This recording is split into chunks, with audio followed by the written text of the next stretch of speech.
Hello everyone, আশা করছি তোমরা সকলে ভীষণ ভালো রয়েছো। আমি তো খুব ভালো রয়েছি।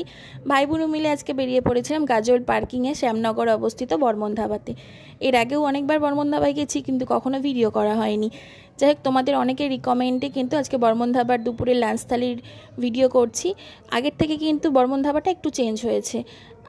আগের থেকে কিন্তু এখন ডিনার এরিয়া কিংবা লাঞ্চ এরিয়ার যে জায়গাটা, সেটা কিন্তু পুরোটাই এখন এসি করে দেওয়া হয়েছে। এই গরমের হাত থেকে বাঁচার জন্য কিন্তু তোমরা খুব ভালোভাবে এনজয় করতে পারবে লাঞ্চ কিংবা ডিনার।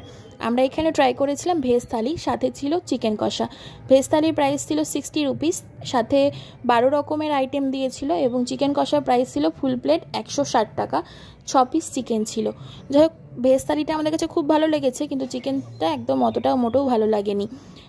শেষে ভাই বুনু কয়েকটা ছবি তুলে নিলাম। তারপর লাস্টে আমরা 4 জনের 4 রকমের আইসক্রিম ট্রাই করেছিলাম। আমি নিয়েছিলাম স্ট্রবেরি, বুনু নিয়েছিল অরিও, আর 2 ভাই নিয়েছিল কর্নেটো। যাই হোক, আজকে দুপুরটা ভীষণ ভালোভাবে এনজয় করেছি ভাই বুনু মিলে। আসল কথা বলতে 4 জনে একসাথে হলে ভীষণ ভালো লাগে। তোমাদের যদি ভিডিওটি ভালো লাগে, লাইক কমেন্ট শেয়ার করে দিও।